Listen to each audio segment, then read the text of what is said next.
everybody, just a quick check-in here. We just finished another Sore Fingers class, which is our beginning guitar club, and it's just a place where we can come and get a safe space and try some new things out and develop and build some skills at the same time.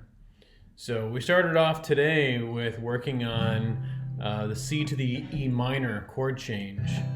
And what's unique about this change is that if we play the E minor with the first two fingers, then we can utilize what's called an anchor finger. In other words, I'm going to leave my middle finger down when I change from the C to the E minor chord. Looks like this.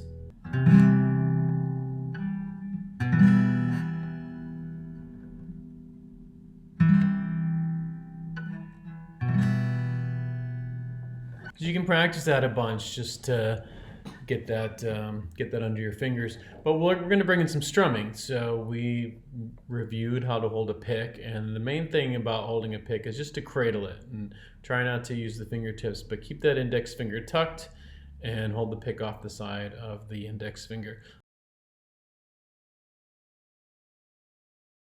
You want your forearm on the top of the guitar. Make sure your elbow isn't over in front of the guitar. That's an important anchor here, that we want to keep that anchor. We lose that anchor as soon as we bring that elbow forward. So you could try that. We're going to go ahead and strum through. We're going to strum 4 times each like this. Then we're going to switch chords.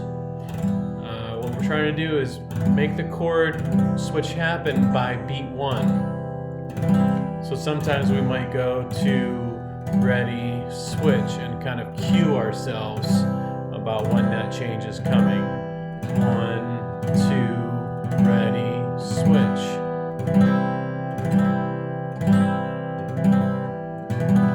Good. If that's a little too fast, you can stop the tape and practice that chord change. But that's a great one just to set a timer for 2 minutes and just do some repetition. You're looking for slow and just exact, so the fingers land where they're supposed to land. From there, we added in a little bit of strum pattern. We kind of did this down, down, up, down pattern.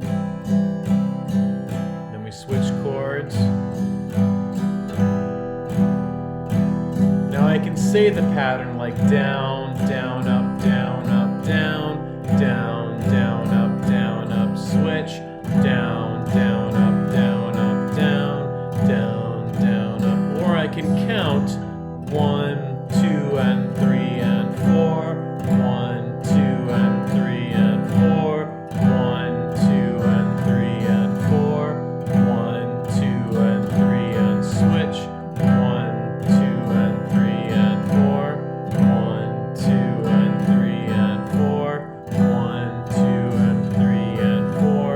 1, 2, and 3, and 4. So again, you can just stop the tape, go through that. If you count out loud and use your voice, you're going to be in good shape when it comes time to sing and accompany yourself. Because singing, in a sense, is just using your voice in rhythm and in timing with whatever it is you're playing. So give yourself a jump on that and let yourself count out loud or say the down-up sequence. Either way, but get more involved in it. Don't just watch the fingers. Tell them what it is you want them to do. Let's look at this next thing we did. We've been working on this Spanish romance for a while, which goes like this.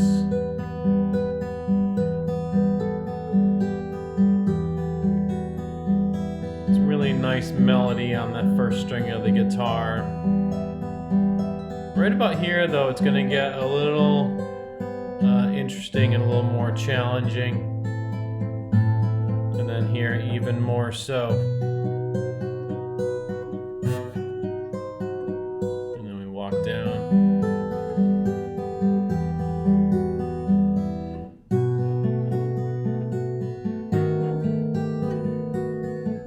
That's the whole first part of Spanish romance. We've been working on it on and off with the fingers and whatnot, but this week we just looked at, let's just learn the melody on the first string. It goes like this. It goes da da da da da da da da da da da da. So that first chunk then, we're going to start off here. And by the way, I'm resting my thumb on the 6th string here. I'm going to be using that note, but I'm going to rest it there just to give my hand a little bit of a posture anchor here. I'm playing that melody with my middle finger. You could do it with your ring finger. It doesn't really matter which finger, as long as you do something kind of consistent. So it's 7, 7, 7, and then 7, 5, 3, then 3, 2 open, open 3, 7, see it goes in groups of 3s, then 3 12s, 12, 10, 8, and then it's going to go 8, 7, 5, 5, 7, 8, 7, 8, 7, 11, 8, 7, do that one again, that's 7, 8, 7, 11, 8, 7, and then back kind of to the beginning, 7, 5, 3, 3, 2, open, 2, 2, 3, 2, open. So I'll play through that one time, saying the frets, and then the second time not saying the frets. So see if you can kind of keep up with that a little bit. If you can sing the melody a little bit, it's going to help your ear learn this faster, and that will help the fingers. From the 7s, here we go. 7, 7, 7, 7, 5, 3, 3, 2, open, open, 3, 7, 12. 12, 10, 8, 8, 7, 5, 5, 7, 8, 7, 8, 7, 11, 8, 7, 7, 5, 3, 3, 2, open, 2, 2, 3, 2, open.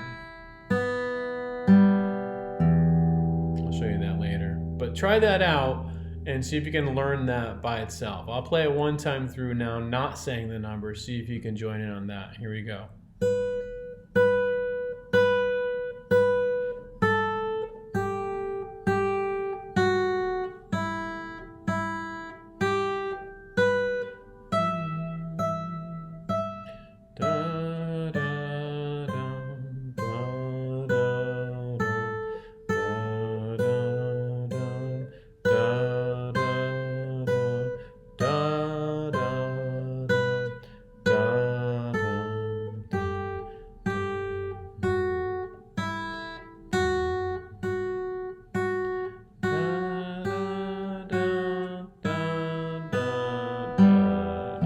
Great melody, sounds good, it's good music.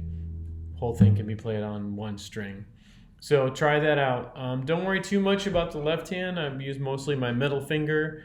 When we get a little more fancy, we'll use sets of fingers, but right now just see if you can sing your way through it and keep playing it. Nice job. Next thing we did was this little spider walk. And the spider walk, we started up here at the 9th fret. We went 9, 10, 11, 12, leaving the fingers down. Then we walked them over one at a time. Index, middle, ring, pinky. And we walked all the way across, leaving the fingers down unless you're moving them. So everybody stays down. I'm keeping pressure on those other fingertips. It's a little stretchy here, getting over to the 6th string, and then I'm going to start walking back up the 5th string like that. I'm doing this kind of fast just to demonstrate it, but you should do this as slow as you need to go. All you're trying to do is get good motion in where you're being as economical as possible. And it's just all right hand, or sorry, left hand. I was just muting out the strings here because some people don't like that sound there. Anyways, it's a great way to start building independence of the left hand. As you saw when we did that chord change earlier from the C to the E minor, it was really important to be able to leave a finger down while the other fingers moved. So there's a lot of considerations there as well. Finally, we worked on these chords for Horse with No Name, and we used this E minor chord. Again, we used the first 2 fingers You can use the second and third finger, but we'll save that for another lesson. Right now, just get used to those first two fingers. And then what we're going to do is we're just going to spread them to the outside. We're going to move the first finger out to the sixth string and the middle finger over to the third string. Inside, outside, inside, outside, inside, outside. So we took that with the strum and we went. Just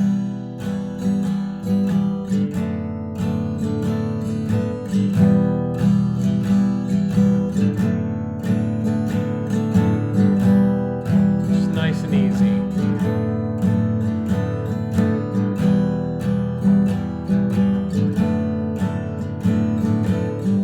Cool, and you can pull this up on YouTube or any other your streaming music, whatever it is.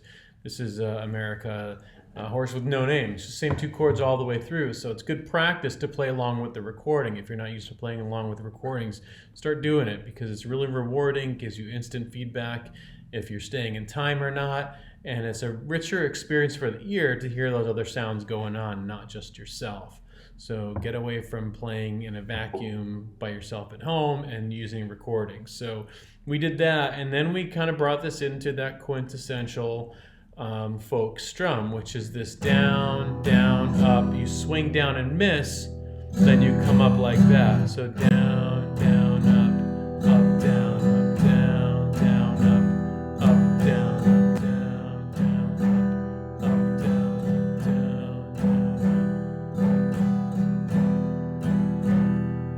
down. Now what's tricky about this strum is going down through the beat 3. So I'm going 1, 2, and 3, and 4. And it's important to keep this timekeeper going so that next strum comes on the up strum. So rather than hold that hand and make it stop moving, we're just going to keep that flow going. So down, down, up, up, down, up. 1, 2, and 3, and 4. 1, 2, and 3, and 4.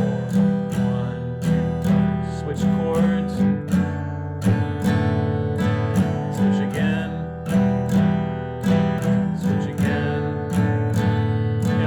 Minute drill here would really go a long way. Down, down, up, down, up. Cool. All right, so that's the Horse with No Name chord sequence with the strums. We spent a little bit of time working on playing one note beautifully. And this is really challenging as a beginner of any instrument, is to get a good sound out of your instrument. So what we talked about was playing the third string, 9th fret, using the ring finger, and maybe putting these other fingers down behind it and giving that note a little back and forth vibrato shake. You know, think about where you're playing it here, where you're gonna get the sound. Probably not that sound, but that's a good sound there. And try to pull some good tone onto your instruments. We added a note here 2 frets below, and then we added a note on the second string with the middle finger. So I have 9, 7, and then over on this string 8. We added another note. We came over here to the 4th string, 7th fret. So I've got 2 notes on the 3rd string, 1 note on the 2nd string, a note on the 4th string. And we took solos just using 1, then 2, then 3 notes over this sequence here. The idea being that simpler is better. You got to start somewhere, and you don't want to feel like you have to be at a certain level to try something that looks really fun and really cool. So we kind of took this, and then we went... we realized that if we added that's an F sharp there with the first finger, that we could get the melody for that America song.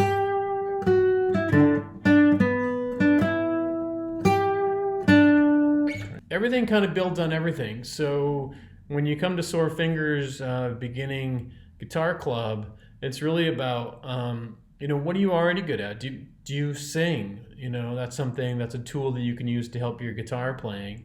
You probably listen to a lot of music. You probably have a pretty good ear. You probably know the difference between good music and bad music.